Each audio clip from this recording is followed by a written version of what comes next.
anak-anak kecil itu akan lebih banyak belajar dengan kedua matanya daripada dengan kedua telinganya. Dia akan melihat orang-orang dewasa yang ada di sekitar dia dan itu akan ditiru. Oke. Jadi misalnya kita di sekolah nih udah dilarang nggak boleh ngerokok. Nah kalau satpamnya ngerokok, Kita kasih solusi.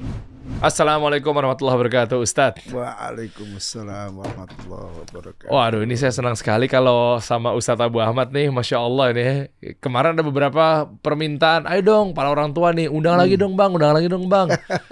Karena saat ini di tahun 2024, ini banyak sekali krisis-krisis yang terjadi pada anak dan juga orang tua, Ustadz. Nah, Lihat beritanya Ustadz, Masya Allah nih. Heboh siswa SD bunuh diri karena dilarang main HP. Kok bisa nih SD bunuh diri gara-gara HP-nya diambil? Yang ngasih HP siapa, Ustadz? ya orang tuanya. Aduh, jujur Ana juga memberikan fasilitas HP ke anak-anak, Ustadz. Makanya Ana mau tanya juga ntar. Ini menarik nih, maksudnya untuk dia belajar apa segala macamnya, kan ada di situ kan. Tapi bagaimana cara penerapannya kan kadang kita nih takutnya salah, Ustadz. Bablas kayak begini nih. Yang berikutnya lu juga rame nih, Ustadz. Pilu bocah kelas 5 SD di Banyuwangi gantung diri di kandang sapi. SD lagi, Ustadz. Belum lagi yang rame anak bunuh orang tua. Nah, Orang tua bunuh anak karena stres. Ada yang dibekap pakai bantal, 4 anak dijejer di kasur, taunya mati bersama. Ana bingung nih dunia lagi sedang kenapa nih, Ustadz? nah, ya, Bismillah ya.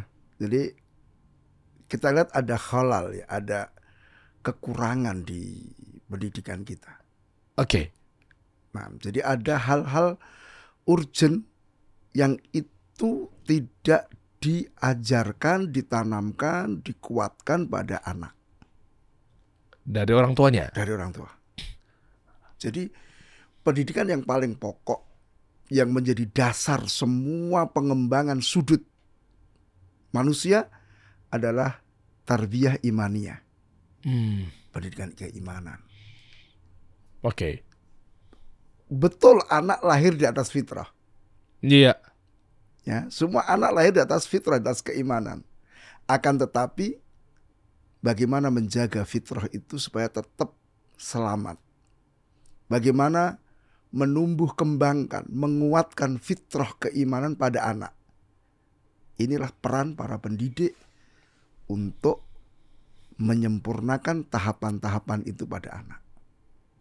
Oh, tahapan yang dimaksud adalah makanya Ustadz juga ada buku terkait silsilah modul sekolah orang tua. Nah, Jadi ada sekolah orang tua yang tentunya ini masih rangkaian programnya dari sekolah Anas ya, Ustadz. nah. Ini orang tua juga kemarin juga banyak yang kepo, banyak yang nanya waktu episode kan Ustadz udah 2 kali Iya, sebelumnya, iya. ketiga kali sama yang sekarang kan. Nah, Itu permintaannya banyak sekali, Bang, coba dong suruh Ustadz bocorin terkait sekolah Anas apa segala macamnya, karena memang itu kan khusus banget bahwa non boarding tapi kok sangat begitu ada program-programnya terhadap orang tua dan anak gitu ya. Nanti kita bocorin teman-teman di sekolah Anas ya beliau nih. Pas banget nih. Luar biasa sekolahnya beliau, Masya Allah nih. Termasuk buku ini juga kita kupas ya. Ini kok ada lisensi pendidik, ada kayak semacam 7 rambu dari lampu-lampu lalu lintas apa segala macam, hubungannya apa nanti kita kupas. siap. Berarti peran pentingnya sebenarnya orang tua apa sekolah, Ustadz? Kan orang tua udah nyerahin ke sekolah, udah bayar. Nah, jadi orang tua itu penanggung jawab pendidikan. Oke. Allah katakan, ya alladzina amanu qu anfusakum wa ahlikum nar. Wahai orang-orang yang beriman, selamatkan dirimu, keluargamu dari api neraka. Ayat ini turun untuk orang tua.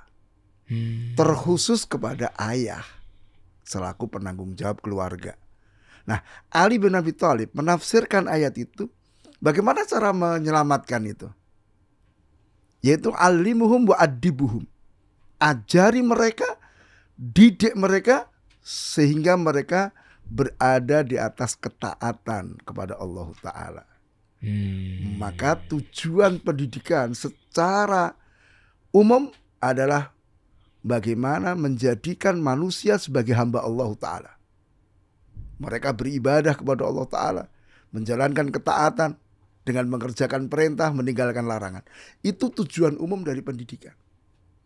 Maka ketika orang tua misalnya karena satu hal dia tidak mampu menjalankan perannya untuk mendidik dan mengajari mengajari anak, dia bisa minta tolong kepada orang lain.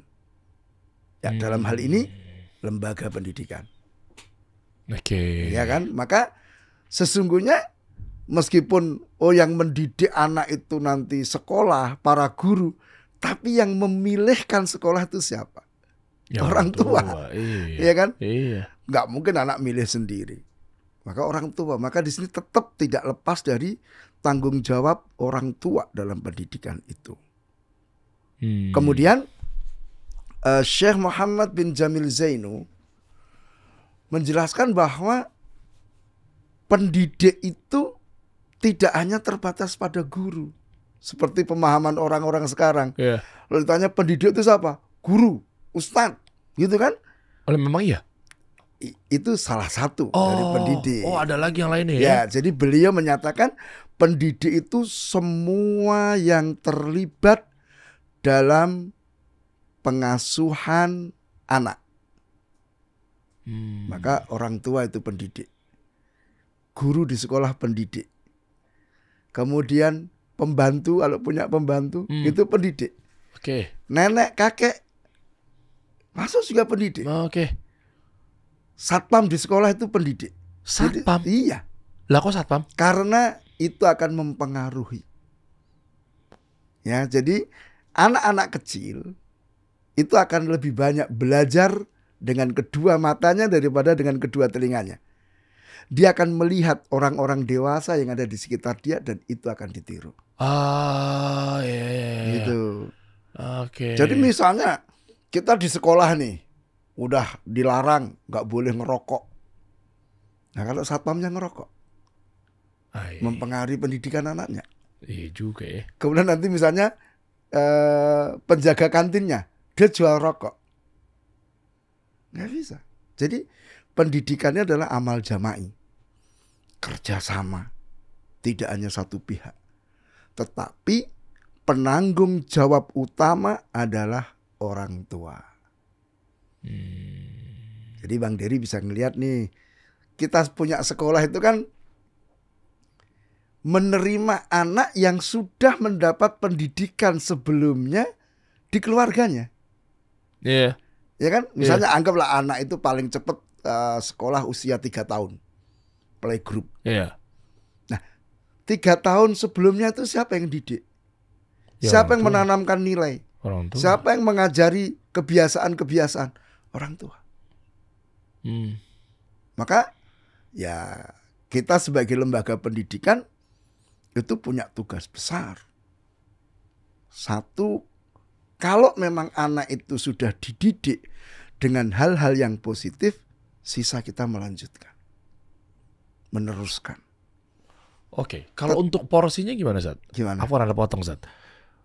Yang dimaksud dengan orang tua sama sekolah, apakah 50-50 pembagian tugasnya untuk menjadi pendidik, atau sekolah tetap lebih besar persentasenya, atau orang tua yang lebih besar?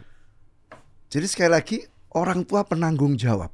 Iya. Jadi dia harus mengecek, mengontrol bagaimana pendidikan anaknya di sekolah. Dia harus sering menanyakan ke pihak sekolah, anakku bagaimana, perilakunya bagaimana. Tidak sekedar menanyakan hal-hal yang sifatnya akademik. Gitu. Nilainya bagus nggak? Nah, enggak sebatas itu, tapi perilakunya anakku gimana? Dia sholat zuhur nggak? Gitu. Dia bully temennya enggak? Dia bahagia nggak ketika belajar di kelas? Gitu. Dan ini tugas orang tua. Maka statusnya guru sekolah itu membantu orang tua. Maka dari sini kita bisa melihat porsinya itu lebih banyak di orang tua sebetulnya. Oh, ya kalau hitung-hitungan kasar mungkin 60-40 kali ya, Ustaz ya. Mungkin bisa dianggap seperti itu atau lebih besar lagi. Bisa. Karena misalnya untuk sekolah yang non boarding misalnya, itu kan mereka di sekolah berapa jam? di rumah berapa jam? Oke. Ya kita nggak tahu ya. Misalnya kebanyakan sekolah sampai jam 1 sampai jam 2. Ya, dari jam 7 sampai jam 2. Setelah itu kan dia pulang ke rumah. Siapa yang mendidik mereka? Orang tuanya. Iya.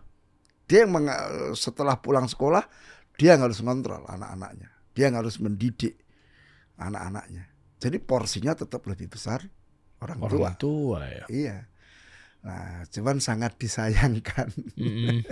Banyak orang tua itu satu, tidak memiliki kompetensi untuk menjadi seorang pendidik yang baik dan benar.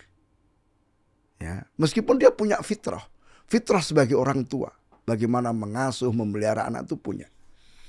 Ya, tapi kadang tuntutan zaman itu membuat mereka ketinggalan, sehingga akhirnya kurang memiliki kompetensi dalam menjalankan tugas sebagai pendidik bagi anak-anaknya. Kemudian yang kedua, banyak orang tua yang punya mindset salah. Salahnya di mana? Nah, aku udah sekolahkan anakku, aku sudah bayar, masa aku masih harus berikut capek-capek mendidik anakku? Ya kan? Apalagi boarding, Ustadz. Kalau boarding kan memang kan berasanya kan jarang di rumah. Artinya kan bisa dibilang bahkan 24 jamnya di sekolah boardingnya. Betul. Udah bayar. Iya. Lah kenapa saya jadi pendidik lagi? Gitu gimana, Ustadz? Sebetulnya banyak orang tua itu melontarkan kalimat tentang anak, engkau adalah buah hatiku, belahan jiwaku. Kira-kira kalau Bang Dery punya mobil mewah, dititipkan ke temen, itu loss atau ditanya-tanya?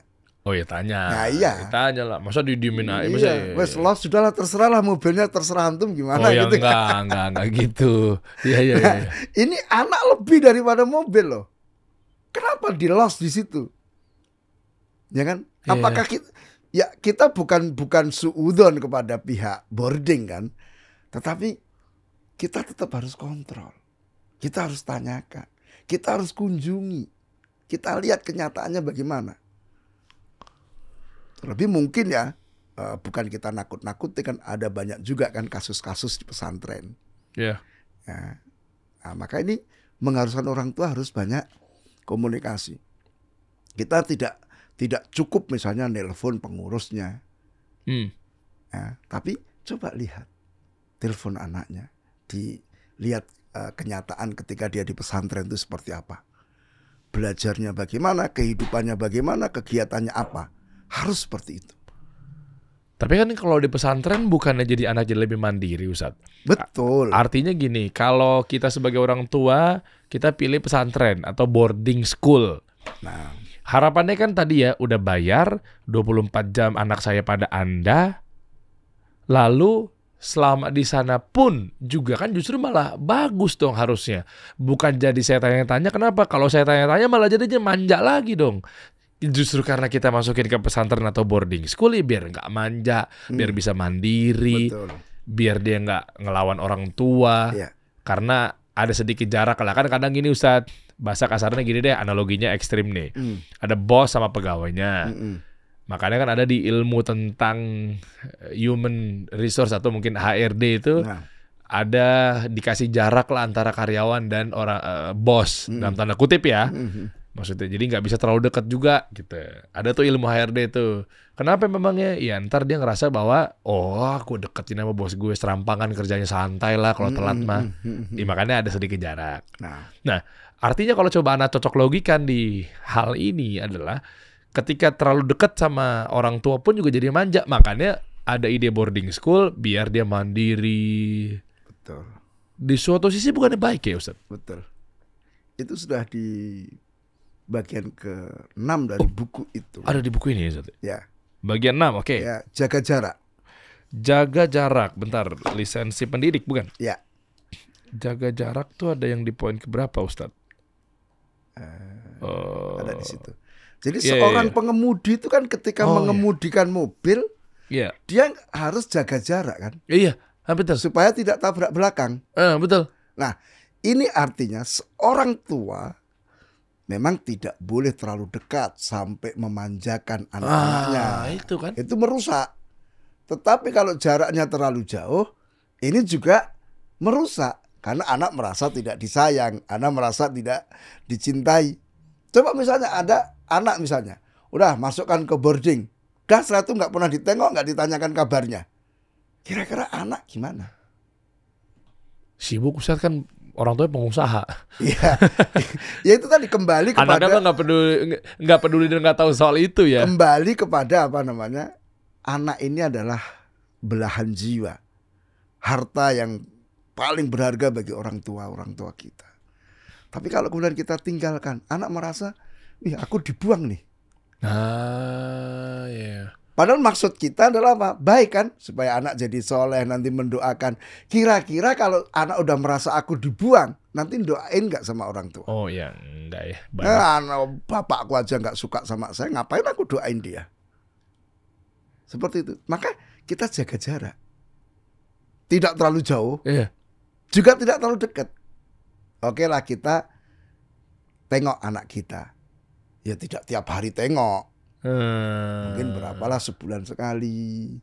Kemudian ya ketika nengok itu coba kita sampaikan motivasi, nilai-nilai, ya bahkan mungkin apa yang menjadi perasaan kita, apa yang menjadi niatan kita untuk memondokkan anak itu kita sampaikan supaya kamu begini. Sehingga anak itu juga, oh ya berarti harapan ayah itu besar sama aku.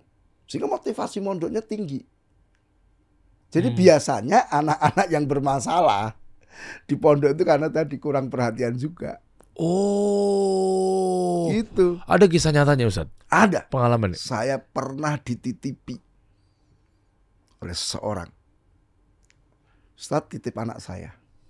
Oke? Bener-bener titip, Bang. Oke. Nggak pernah ditelepon, nggak pernah ditengok, nggak pernah dikirim uang jajan. Dampaknya apa dampaknya? Apa dampak Ustaz? Mencuri. Hah? Mencuri. Oh, nyolong. Iya. Kenapa? Ya sekarang anak-anak yang lain beli permen, dia nggak punya duit. Oh, ya. Oke, kalau dia sekali dua kali minta, mungkin temennya masih ngasih. Yang ketiga, kamu minta terus. Ya, sedih kan dia. Gimana aku bisa beli permen? Ya karena dia nyolong milik temennya. Iya. Jadi artinya harus ada kedekatan dalam batas-batas. Gitu. Ini penting sekali. Iya. Maka kalau di analogi itu tadi, jaga jarak. Wih, keren analoginya. Ini bukunya ini pamungkas sekali nih. Ini modul sekolah orang tua tuh di sini ternyata ya. Ya. Oke. Jadi seperti itu. Karena kalau terlalu dekat, anak manja, nggak mandiri. Kalau terlalu jauh, ada kebencian itu. Masya Allah, barakallahu fikum Ustaz. Nah, kalau tipenya misalnya anak kurang perhatian dari orang tuanya, seperti tadi yang dicontohkan gitu kan, apakah ya semua tuh akan kelihatannya anak jadi nyolong, negatif apa segala macamnya? Ada nggak kisah mungkin yang kelihatannya bahwa ternyata anak ini nih sepertinya dampaknya positif Ustaz? ya. Kan nggak melulu negatif pasti kan? Betul. Kurang perhatian tuh kan, ya oke lah, kurang perhatian kan istilah negatif gitu ya. Nah, tapi kan bisa jadi mungkin dia tiba-tiba dapat pemerhati yang di sekolahnya jauh lebih ajib gitu. Artinya jadi lebih positif dong harusnya. betul. Jadi anak itu punya kebutuhan jiwa yang harus dipenuhi. Oke. Ya, misalnya apa? Cinta, perhatian. Ya. Ini kalau nggak terpenuhi akan menimbulkan permasalahan. Iya. Trauma. Anak merasa aku nggak berharga, minder, nggak punya kepercayaan diri ketika kebutuhan jiwanya tidak terpenuhi. Iya. Nah, padahal yang paling pokok untuk memenuhi adalah orang tuanya. Mungkin akan berdampak positif ketika dia mendapat ganti yang positif. Ya. Misal pengasuh yang positif, gurunya baik, kan gitu.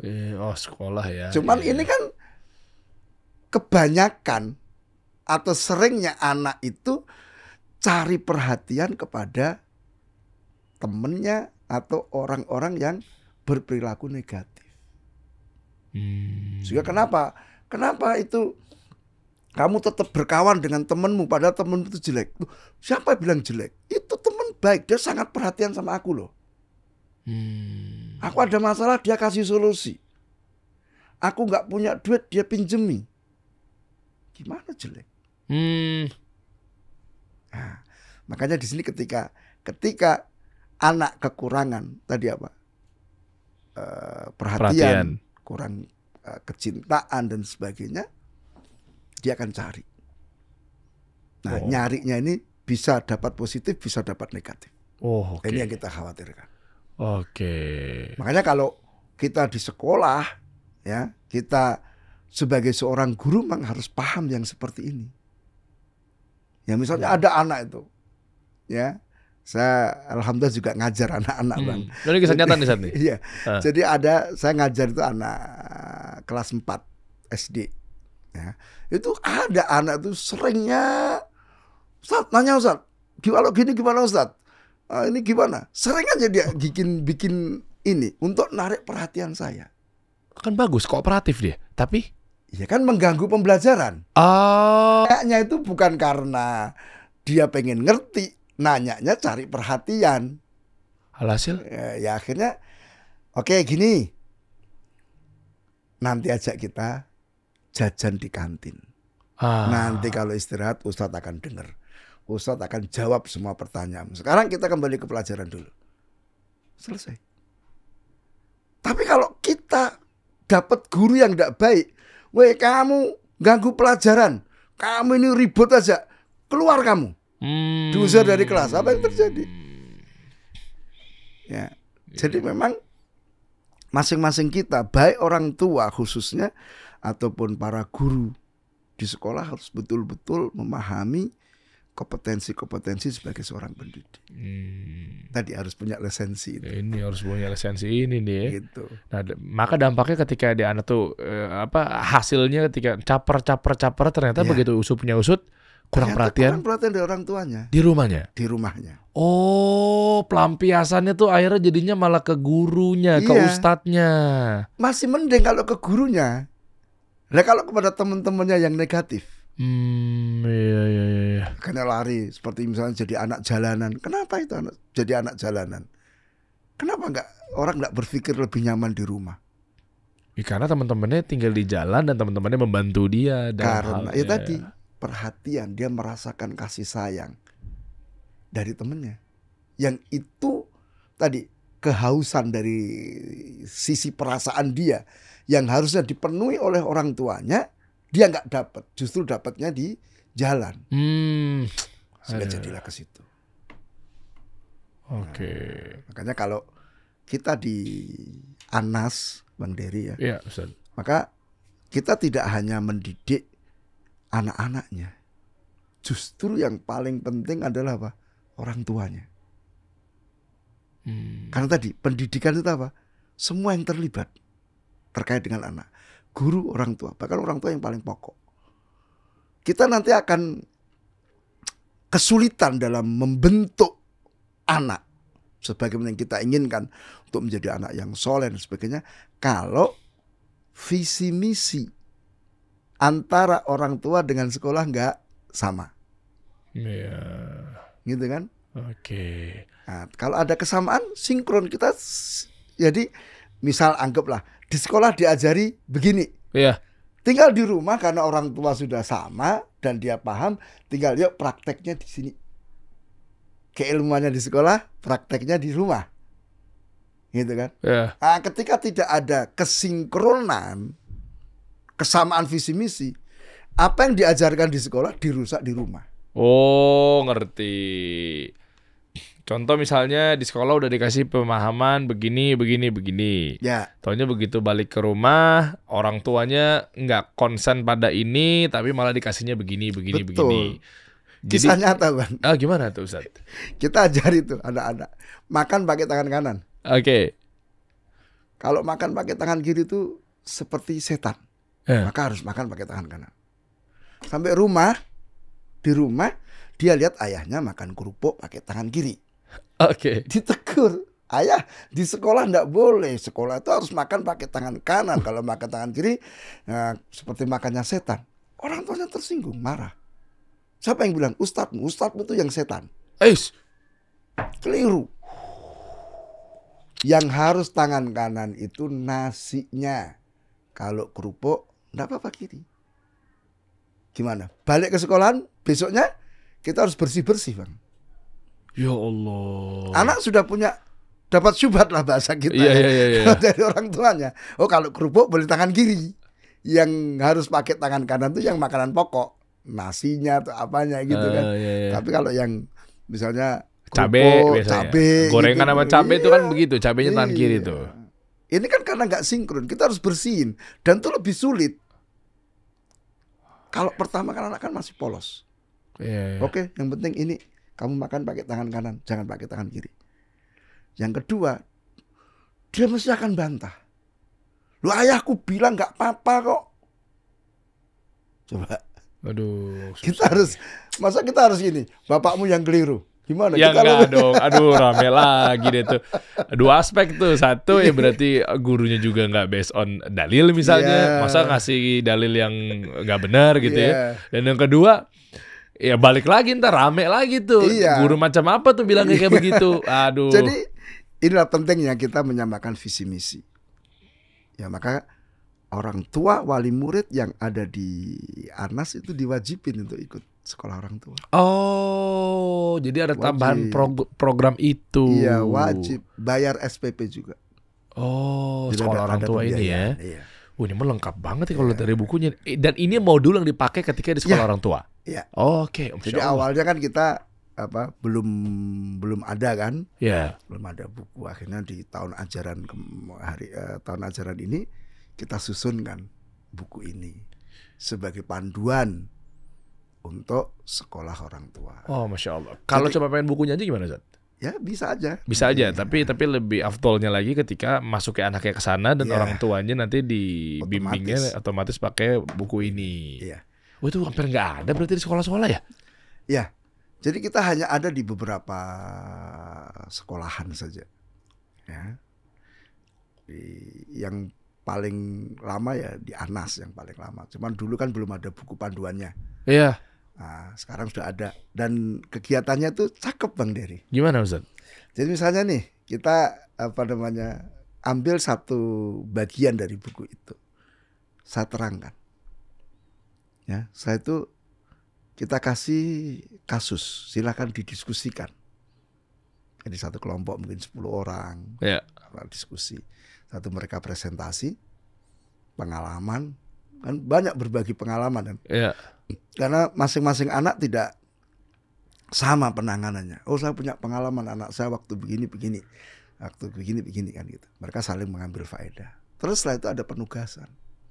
Oke. Praktekkan materi ini 1 bulan ke depan. Oh, di rumah. Ya. Masya Setelah Allah. itu silakan kasih laporan. Ya. Hasilnya seperti apa. Jadi misalnya di bagian ketiga, membangun komunikasi. Silakan, yuk komunikasi dengan hangat, dengan lembut, tidak perlu teriak-teriak, jauhi bentakan-bentakan, jauhi hukuman-hukuman, lakukan dialog. Yuk praktekkan 1 bulan. Hasilnya kira-kira seperti apa? Widih. Yang udah-udah gimana, Sat? Anda penasaran ya, mau langsung. Oh ya, perubahan drastis ya. Selama ini laporan dari wali-wali murid itu positif. Masya Kita Allah. merasakan perubahan. Kita sendiri merasa nyaman. Kalau selama ini karena sering emosi, marah, bentak-bentak, stres dia akhirnya. Ya, dia ngeliat anaknya nggak suka. Ini. Tapi ketika kita rubah gaya komunikasi yang kita ajarkan tadi, coba dipraktekkan. Dia merasa lebih nyaman. Oh ya, tidak harus saya bentak. Anaknya numpain air, ya biar aja. Ya kan? Paling kita ini kan, kita nggak perlu teriak-teriak dan sebagainya. Karena kadang-kadang anak itu keliru memahami apa yang kita inginkan. Memang komunikasi kita yang nggak pas. Misalnya anak TK tuh, kira-kira dia paham berapa kata? Ya terbatas. Iya kan? Belum bisa Tapi banyak. kadang-kadang orang tua minta, tolong nak ambilkan air di dispenser. Air dingin ya, pakai gelas itu. Wah, keren ini. Gimana kira-kira? Ilustrasinya nih bagus banget ya. Iya Akhirnya- juga ya. Kan dia kan daya serap otaknya itu kan Iya, betul, terbatas ya. betul. Belum bisa banyak kayak kita ya. Betul. Kamu kesini. Mungkin kita aja pun juga 5 arahan aja kadang suka lupa. Iya. Makanya kalau gitu kan saya bisa dititipin sama istri gitu ya. Iya. Udah coba kamu kirimin aja foto-fotonya deh. Coba kamu jelasin aja deh kamu pengennya apa aja sih nitip Iya, di betul. minimarket ini nih gitu ya. Betul. Ini. Itu pun masih lupa saya. Betul. Makanya di sini penting juga kita sampaikan ini materi pokok di sekolah orang tua. Pertama adalah pendidikan dalam perspektif Islam. Jadi Islam memandang pendidikan itu kayak apa. Iya. Kemudian metode-metodenya bagaimana, prinsip-prinsip pendidikannya seperti apa. Ini penting, ini menjadi pijakan. Iya. Karena pendidikan kita harus berpijak di atas ketentuan syariat Islam. Nah, materi pokok kedua adalah apa? Memahami tahap perkembangan anak. Anak kita umur 1 tahun, 2 tahun, 3 tahun. Sampai anak kita SMA itu sudah perkembangannya kayak apa. Iya. Karakteristik mereka seperti apa. Kayak tadi misalnya anak TK, daya serapnya masih sedikit. Iya. Ya kan? Maka dengan memahami tahap perkembangan kita akan bersikap bijak kepada anak. Tolong ambilkan air di dispenser cukup. Tidak harus pakai gelas, tidak harus yang dingin. Satu aja instruksinya. Kenapa kita tahu? Oh ini anak masih anak TK. Instruksi nggak perlu banyak-banyak, nggak perlu panjang-panjang. Iya. Kan gitu. Heeh. Nah, itu hanya bisa dipahami ketika kita paham tahap perkembangan anak. Kemudian yang ketiga adalah komunikasi. Bagaimana membangun komunikasi pendidikan dengan anak-anak kita. Nah, baru ketika 3 ini kita kuasai, baru masuk ke materi. Bagaimana cara mengajarkan keimanan? Kan harus tahu bagaimana Islam mengajarkan keimanan. Iya. Kemudian, anak usia TK itu diajari apa? Untuk materi keimanan, untuk SD apa? Kemudian cara ngajarkannya gimana? Metodenya itu Metodenya, ya. komunikasinya. Iya. Nah, itu seperti itu. Nanti ibadah bagaimana, akhlaknya gimana, membangun kejiwaannya bagaimana, akalnya, berpikir kritisnya kayak apa. Itu. Kalau kita berbicara mengenai komunikasi, Ustadz, ini pas banget nih. Tadi Ana juga dengar kata bentak misalnya, kan mendidik anak kan kalau bisa tanpa marah-marah apa segala macam gitu ya. Betul.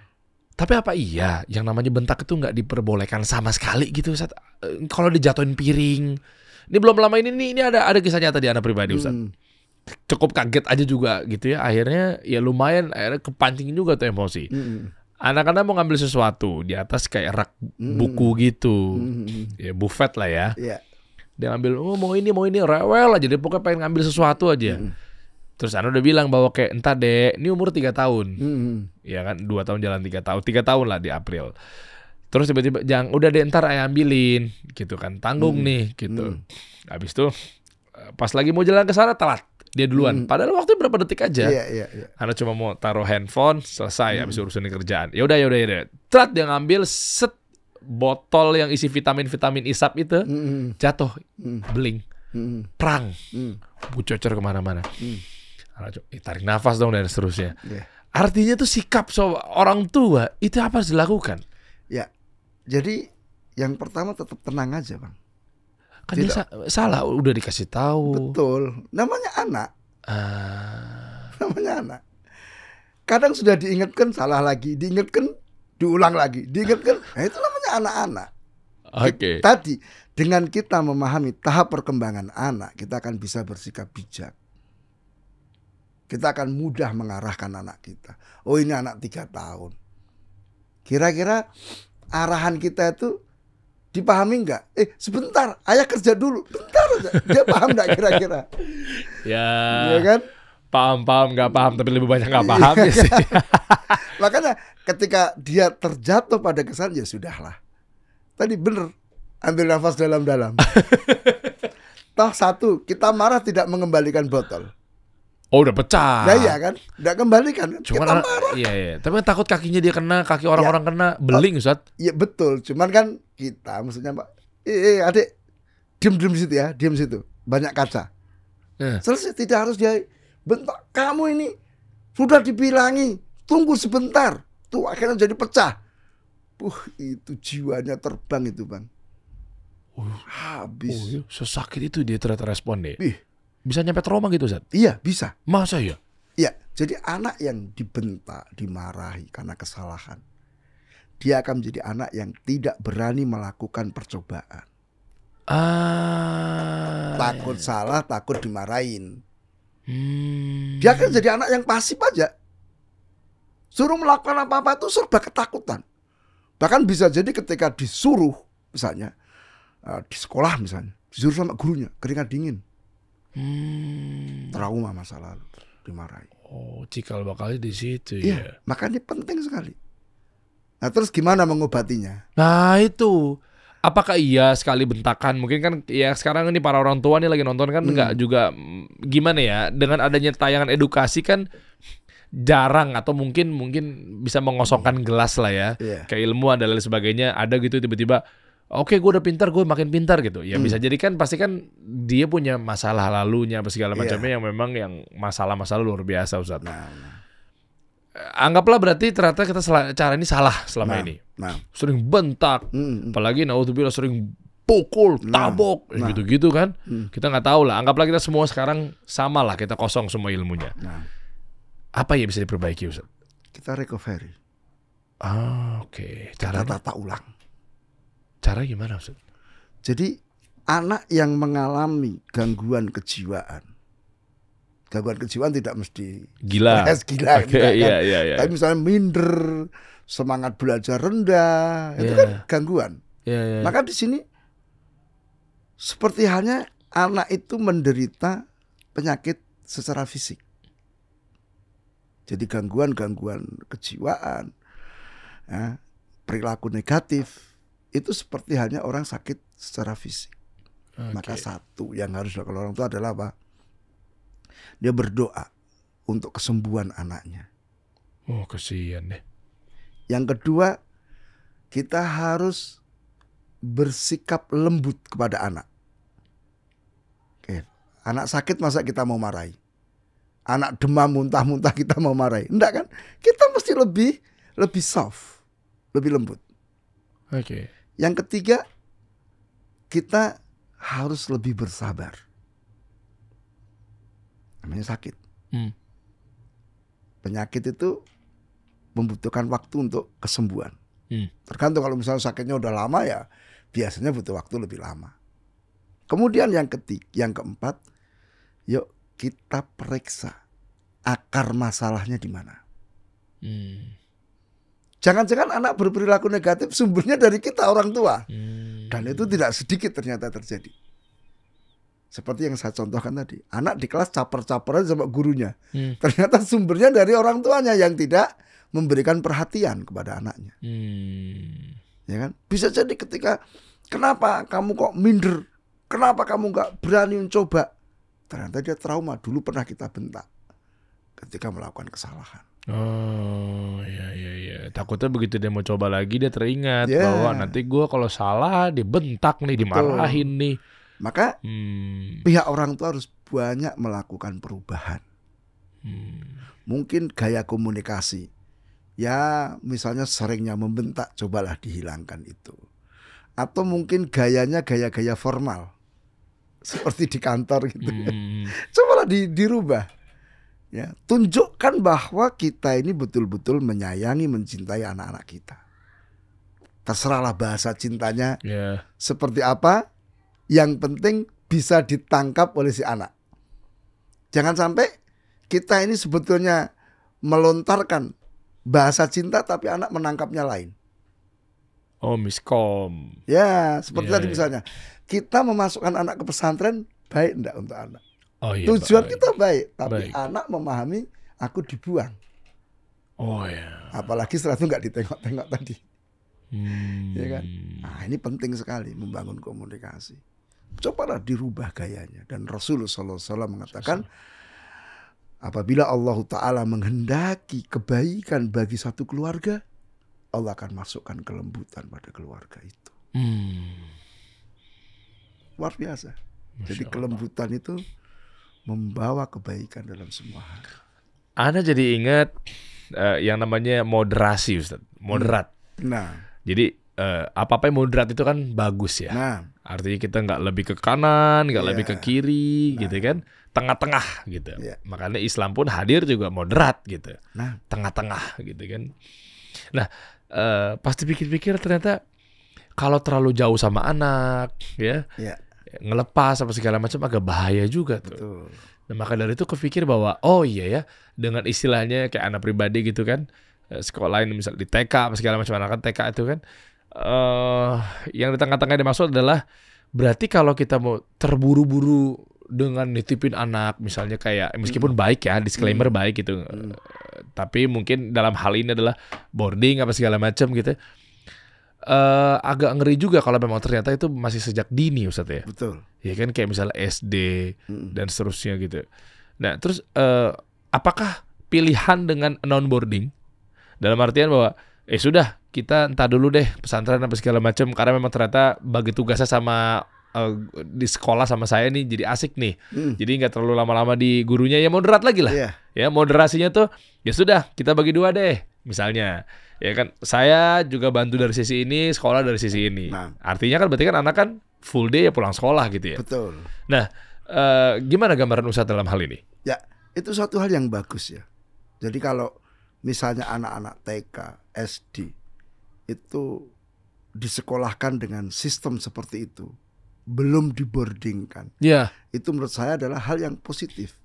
Kenapa? Anak butuh kasih sayang, Ya. anak butuh perhatian, dan itu yang paling bagus adalah dari orang tuanya. Ya, Coba kita bisa lihat, kalau di keluarga dia istilahnya kompetitornya berapa orang? ya. Misalnya paling 5, Iya. paling banyak 10 lah, Iya, satu segitu. keluarga Iya, itu iya, kan. paling sama sepupu-sepupunya Iya kan? itu juga. Nah, tapi kalau ketika dia di satu asrama, bayangin dengan jumlah anak sekian, pengasuhnya kurang. Oh, iya. Dan apalagi juga kadang, mohon maaf ya, kadang pengasuh itu kan kasih sayangnya, perhatiannya tidak seperti orang tua. Oh iya itu lagi. Tidak tuh ya. sedikit juga tuh pengasuh yang belum Iya, punya iya. anak. Ya. Gimana dia belum punya anak mau ngasuh anak? Belum punya anak tapi di situ mengasuh atau mungkin jadi Betul. amir lah ya, apa ya, Betul. jadi mudir lah ya Iya. kasarnya ya.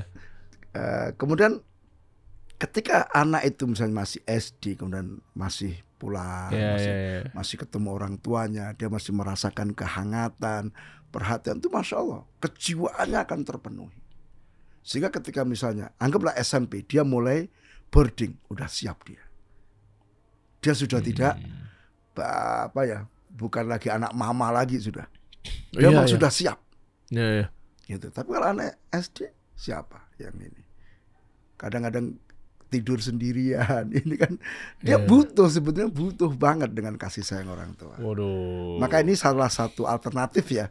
Satu alternatif ketika ada sekolah-sekolah yang non boarding, Iya. tapi dengan pendidikan agama yang cukup, kemudian pembentukan karakter yang baik, ada kerjasama. Ini dan ini sebenarnya sekali lagi tanggung jawab pendidikan itu di orang tua. Sekali lagi. Sehingga alangkah baiknya misalnya orang tua itu ikut ngajari supaya dia juga mendapatkan amal jariah, pahala jariah. Masya Allah. Yang kedua, dia akhirnya juga bisa merasakan betapa berat sulitnya mendidik anak. Selama ini kan banyak, tidak sedikit ya orang tua itu nuduh, ini guru-guru ini ngapain? Kenapa anakku jadi begini? Iya lagi. Ya, baru ketika Allah kasih COVID ya 2 tahun yang lalu baru mereka ngeluar, ternyata anakku susah diajari, ternyata aku nggak bisa ngajari anakku. Nah, yuk. Sehingga dari situ ada kesadaran dari kedua belah pihak, kemudian terjadi ta'awun 'alal birri wat taqwa. Itu yang kita inginkan. Wah, Masya Allah. Ya, sehingga misalnya oke lah di sekolah anak-anak diwajibkan setoran hafalan. Iya. Tapi murojaah, ngulangnya siapa? Di rumah yuk. Setor sama orang tua. Iya. Cakep banget. Iya, iya, iya. Guru dapat pahala, orang tua dapat pahala. Masya Allah. Kan gitu. Di samping itu tadi, kedekatan, kehangatan anak dengan orang tua tetap terjaga. Itu penting sekali. Masya Jadi Allah. jangan apa ya, kita tidak berempati kepada anak-anak kita. Jangan sampai apa anak itu butuh kasih sayang tuh. Kita saya jadi orang yang keras hati gitu loh. Nggak lembut hati kita. Kita sih kadang-kadang ngelihat anak-anak yang SMP aja kadang-kadang masih ternyuh gitu, Bang Dery. Sering kita usap, kita sering ajak tanya. Kadang yuk kita ke kantin yuk. Seneng itu kan. Masya Allah. Masya Allah, barakallahu fikum Ustaz. Anda jadi dapat kesimpulan ya Ustaz. Dalam hal ini balik lagi ke moderasi atau moderat, tengah-tengahnya itu adalah berarti sepertinya alangkah indahnya ketika ada satu sekolah yang bisa dibilang non-boarding, ya, bagi tugas sama orang tua di rumah juga gitu ya. Plus ternyata sekolah itu betul-betul bisa mengedepankan, merhatikan, memberi kewajiban buat orang tua untuk sekolah. Makanya lahirlah ya sekolah orang tua. Jadi ternyata ini menarik nih. Nah, Ustadz tentunya membersamai sekolah tersebut yang bernama Sekolah Anas inilah yang bisa menjadi solusi buat teman-teman semua. Tentunya kesimpulannya apa? Ternyata di Anas ini adalah nih ada kurikulum atau mungkin silabus modul lah bisa dibilang ya. Modul sekolah orang tua dari level 1 dasar dan seterusnya. Jadi mungkin gini, kemarin-kemarin kenapa akhirnya pilihannya lagi-lagi mungkin berpikirnya ya sudahlah, saya capek, saya punya usaha, saya bisnis, saya tertipin aja nih ke boarding atau mungkin ke pesantren. Nah, kenapa? Karena dia merasa bahwa saya tidak dibekali. Ya sudahlah, nggak ada pilihan lain, ya sudah serahin aja sama di tempat boarding segala macamnya. Ataupun sebaliknya, non boarding.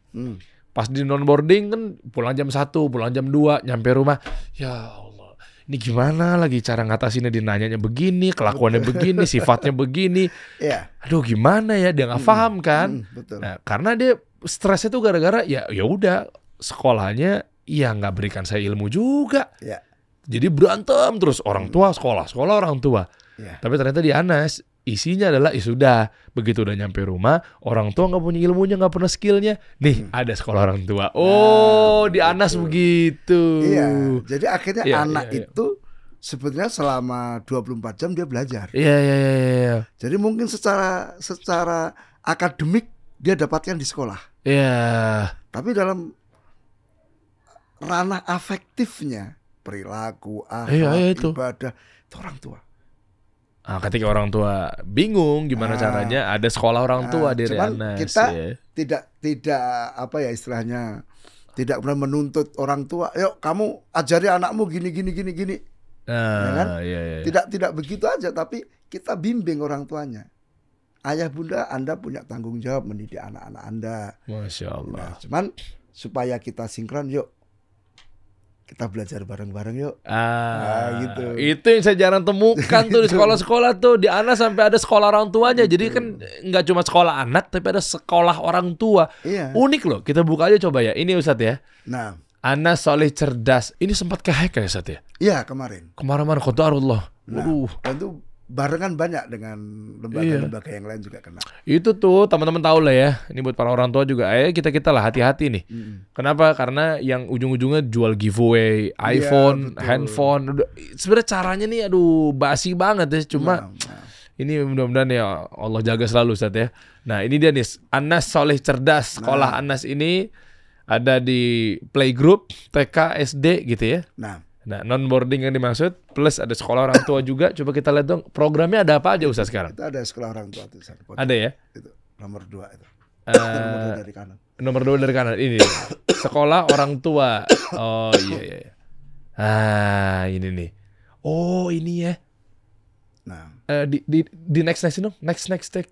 Kita lihat di sini ada cuplikan-cuplikan ya. Selama berlangsung ya. Coba dong lihat dong, ada reelsnya nggak? Oh ini reelsnya ya. Oke. Oh ini, kayak semacam kajian lah ya. Ya, cuman kita apa ya Bang? Kita sampaikan materi misalnya. Iya. 30 sampai 60 menit. Setelah itu tadi ada studi kasus. Kita kasih tema-tema untuk didiskusikan sama orang tua. Masya Allah. Hasil diskusi presentasikan Kemudian di akhir itu ada penugasan tadi. Coba praktekkan materi ini selama 1 bulan ke depan. Oh, ini enak nih, 2 arah nih. Ya kan? Ini nih ada Nah, diskusi. iya. Oh iya, ada diskusinya buat para orang tua Itu murid. presentasi. Oh, masing-masing presentasi. Iya, masing-masing kelompok. Keren. Gitu. Oh iya. Ya, jadi orang tua begitu udah tahu materinya, soalnya, oke, begini penerapannya, ya udah praktekin. Iya. Yang dipresentasikan tuh apa, Ustadz? Maksudnya cara ngomongnya, komunikasi ke anak gitu? Ya, artinya dia hasil. Satu, kalau presentasi tugas biasanya dia akan cerita pengalaman saya selama 1 bulan mengganti atau merubah gaya komunikasi. Ternyata saya sendiri mengalami demikian. Anak saya akan ternyata menjadi demikian dan demikian. Nanti ada presentasi diskusi kan, hasil diskusi dari teman-teman itu apa. Dan enak lagi ya, ini bisa bertukar pikiran, networking sama ayah-ayah yang lainnya. Betul. Ini kan kalau saya lihat kan orang tuanya bapak ya? Nah, ibunya? Ibu di lantai atas. Lantai atas. Oh iya, dipisah. Ada pernah sini pasar Minggu kan, Ustaz? Iya, betul. Iya. Jadi pernah kan kesana, pernah ngisi nge-host. Sama Ustaz Zul kan waktu. Iya, jadi waktu itu sempat Ana ya dipercaya sama beliau, teman-teman ya. Jadi di situ ada ngisinya, ada Ustaz Zulkarnain Sunusi, ada Ustadz Abu Ahmad juga, hafizahumullah. Terus abis itu kita lihat tuh banyak orang tua yang hadir gitu. Itu poinnya tuh ya. Oh ini, nah ini jadi ada beda ruangan ya satu ya. Di atas ada istri-istrinya. Oke. Memang kita coba untuk menghasung ke orang tua wali murid itu supaya datang berpasangan. Ya. Supaya jalurnya tidak terlalu panjang. Kalau yang datang bapaknya, dia harus nerangkan dulu ke istrinya. Iya. Untuk kesamaan visi misi. Channel distribusinya 2 kali jadinya ya. Kalau datang berdua oke. Bahkan saya sarankan juga kalau misalnya masih tinggal dengan kakek neneknya, diajak sekalian. Karena ini pengaruh besar. Iya. Anak ketika ada bermasalah dengan orang tua, dia lari ke neneknya. Dapat perlindungan dia. Iya betul. Kan ada istilahnya jargon atau mungkin slogan kan, kalau udah paling jurus terakhirnya udah ngadu aja ke kakek sama nenek, dibelain pasti. Malah belain cucunya dibanding anaknya sendiri ya, kata kakeknya. Itu kalau misalnya satu keluarga ini visi misinya sama, kemudian punya kompetensi, keterampilan mendidik yang sama, ini Masya Allah mudah sekali mendidik. Masya Allah. Ini lagi ada open pendaftaran nggak, Ustaz? Ya, di sekolah kita masih ada open pendaftaran. Ya. Untuk yang level SMP sama SMA. Cakep nih. Boleh dibuka nggak, Dim? Coba dong. Gimana cara daftarnya? Apa aja programnya? Boleh tambahin lagi, Ustadz, kira-kira program nanti yang kurikulumnya ada apa aja di sana, Ustadz, sekolah Anas ini? Jadi kita punya TK sama playgroup ya. Ini sudah terpenuhi kuotanya. SD juga sudah ada. Wow, Masya Allah. Kemudian SMP ini yang kita masih memberi kesempatan ya untuk ayah bunda menyekolahkan anak. SMP berarti sama SMA. Yang ini udah full? Ya. SMP, SMA yang masih ada kesempatan untuk kita buka. Sama rumah tahfidz. Oh, masih bisa juga itu? Masih bisa. Maksimal ditutup daftarnya kapan, Ustaz?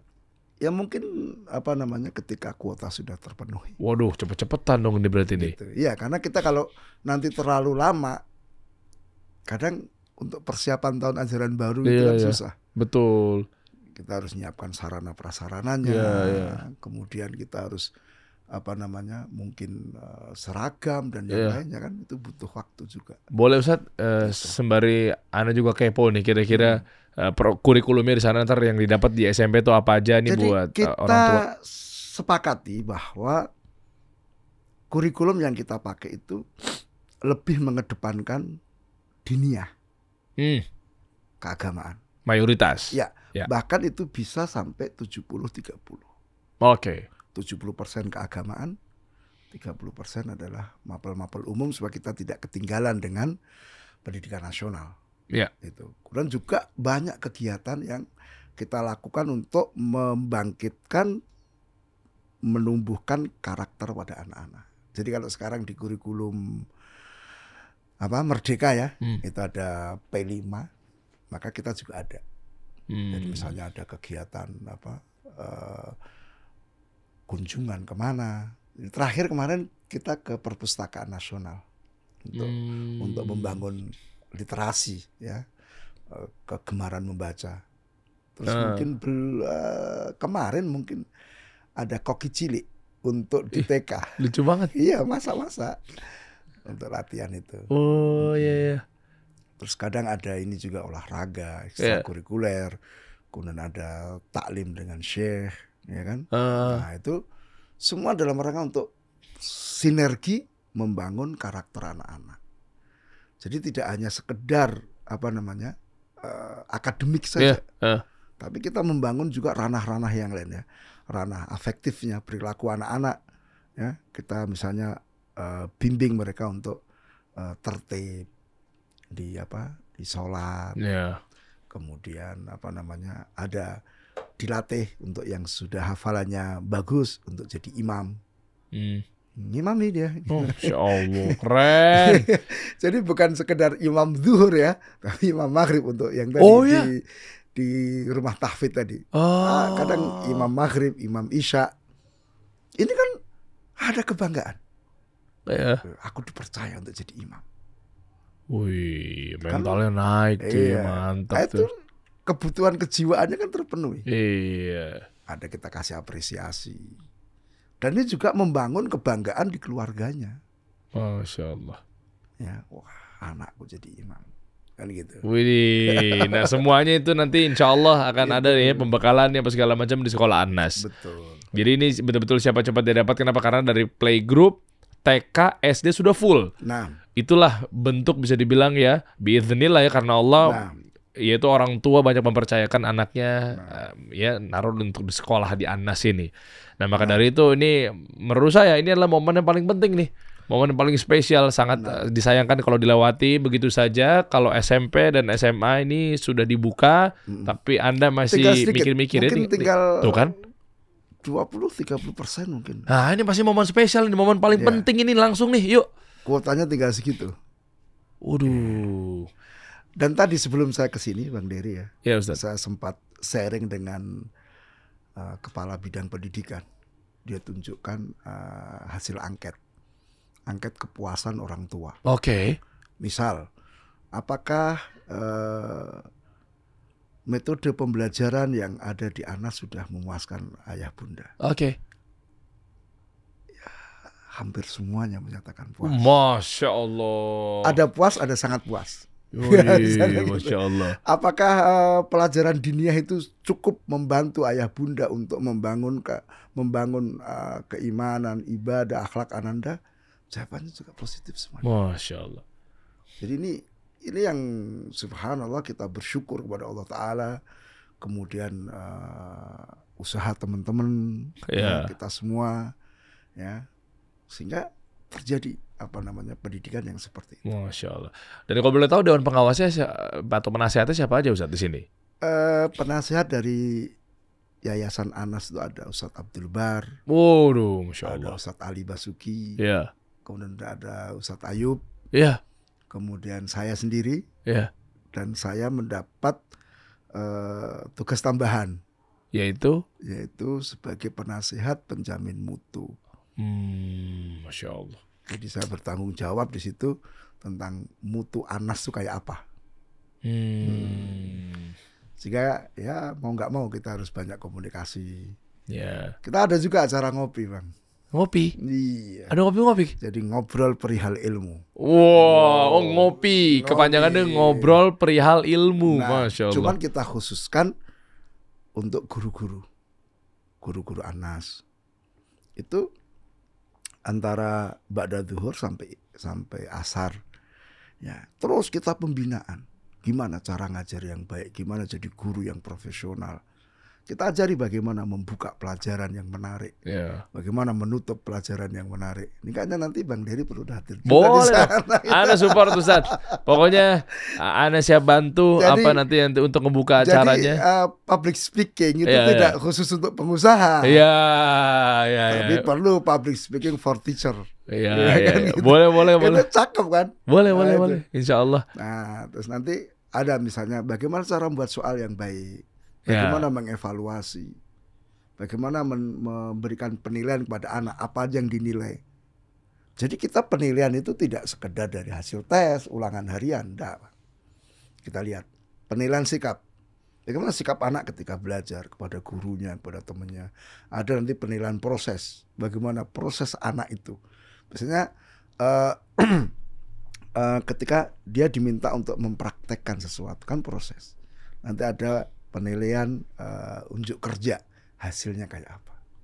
Masya Allah. Jadi insya Allah kita lebih komprehensif dalam memberikan penilaian kepada siswa-siswa yang ada di ANAS. Iya, dan yang paling pentingnya adalah justru begitu tadi diniyah dikedepankan, ternyata kurikulum pembelajarannya untuk yang agamanya ya tentunya itu berbasis sesuai Quran dan Sunnah ya. Betul. Masya Allah. Dan kita sekarang sedang berusaha untuk meningkatkan kompetensi teman-teman guru. Ya. Untuk bagaimana menghubungkan mata pelajaran umum dengan keimanan. Nah, cakep itu. IPA kaitannya dengan keimanan.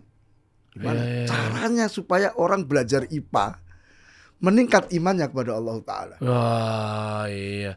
Jadi nggak cuma dipikirkan masalah dunianya aja tuh ya. Jadi tidak belajar ini ilmu dunia, tapi harus kita kaitkan ke sana. Nah, ini kita terus berusaha untuk melakukan hal-hal seperti itu. Pelajaran IPS kaitannya dengan agama apa? Iya Ustaz. Ya kan? Nanti pelajaran apalagi sains kaitannya dengan ini apa? Masya Allah. Itu penting banget. Syukran Ustaz. Jazakallah khair. Barakallah fikum. Jadi kalau pengen langsung daftar nih buat para orang tua, anak-anaknya ya, kalau memang misalnya udah kelewat antara playgroup, TK, SD, itu masih ada nanti di ajaran berikutnya karena memang udah full. Ya, disimpan aja dulu video ini, dipotong dulu, di-share dulu aja ke istrinya, ke suaminya ya nggak? Coba Bapak Ibu nih. Ya. Nah, tapi untuk saat ini yang kita lagi buka adalah di sekolah ANAS, adalah di SMP dan SMA. Gimana caranya? Langsung aja klik aja. Sama Rumah Tafid. Gimana caranya? Langsung aja masuk ke Instagram ya. ANAS Soleh Cerdas, kita bantu di deskripsi di bawah teman-teman. Tinggal langsung masuk aja ke sana. Di situ ada linknya, tinggal diklik aja, langsung ada tuh lengkap. Ada video profilnya, ada biaya pendaftarannya atau pendidikan, berapa biayanya, cara daftarnya, konfirmasi pembayaran biaya pendaftaran dan lain sebagainya. Langsung ke customer service juga bisa, di bawah tuh ada hubungi kami. Mantap. Ada lagi terakhir Ustadz, sebagai penutup mungkin nasihat buat Anda pribadi dan juga buat para orang tua yang sekarang mungkin notabene-nya penonton Anda kan ini bisa dibilang pengusaha mayoritas, UMKM. Nah, gimana caranya akhirnya ditutup dengan mereka dapat manfaat seputar orang tua meskipun sibuk, tapi yuk. Itu anak kita loh. Peduli yuk. Gimana caranya Ustadz? Ya. Sadari bahwa anak itu kenikmatan besar dari Allah Ta'ala. Pahami bahwa itu ada pertanggungjawaban di hadapan Allah. Kullukum ra'in wa kullukum mas'ulun an ra'yati. Masing-masing kalian pemimpin, masing-masing kalian akan diminta pertanggungjawaban. Laki-laki itu pemimpin di rumah tangga. Jadi tanya anak istrinya bagaimana, pendidikannya bagaimana. Maka jangan sampai kita keliru. Sebagai pengusaha kita sibuk bekerja, anak kita terabaikan. Kan akhirnya percuma. Hasil usaha kita akhirnya untuk memperbaiki anak-anak kita. Dan kutipan dari Imam Ibnul Qayyim rahimahullah, mayoritas kerusakan anak itu bersumber dari orang tua. Satu, dia tidak mendidiknya. Kedua, dia salah dalam mendidik. Salah mendidik itu bisa bermakna cara dia mendidik itu keliru. Tadi misalnya dengan teriakan, dengan pukulan, dengan ini, sehingga menjadikan anak itu lari.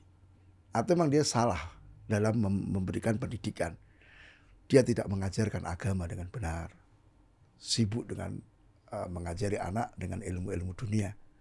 Seperti itu. Maka yuk, yang paling bermanfaat setelah kematian itu adalah anak. Pabrik, usaha, duit yang kita upayakan itu tertinggal. Tersisa anak kita. Teman-teman akan melupakan kita dalam waktu singkat. Hanya anak yang akan terus ingat dan akan memintakan ampun kepada Allah Ta'ala.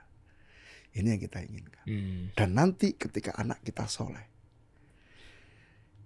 setiap perbuatan baik dari anak kita kita orang tua akan dapat pahala sama dengan anak kita. Masya Allah. Maka apa artinya kita berusaha keras mencari, membangun usaha dan sebagainya, kalau ternyata ini yang poin terabaikan. Banyak kan orang tua mengatakan apa? Saya kerja ini kan demi anak. Ya. Tapi ternyata kan banyak bohongnya. Enggak juga.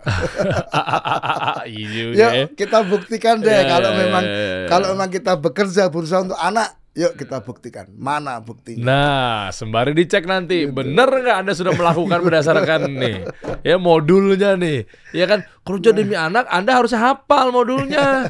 Ya, kalau memang kerja demi anak ya kan jangan-jangan mungkin di sini masih salah nih begitu ditanya soalnya. Nah, lengkapnya itu ada di sini ya. Tentunya buat misalnya anak-anak kita ada di sekolah Anas, orang tuanya akan dapat ya ada kewajiban tertentu ini dapat sekolah orang tua. Ya.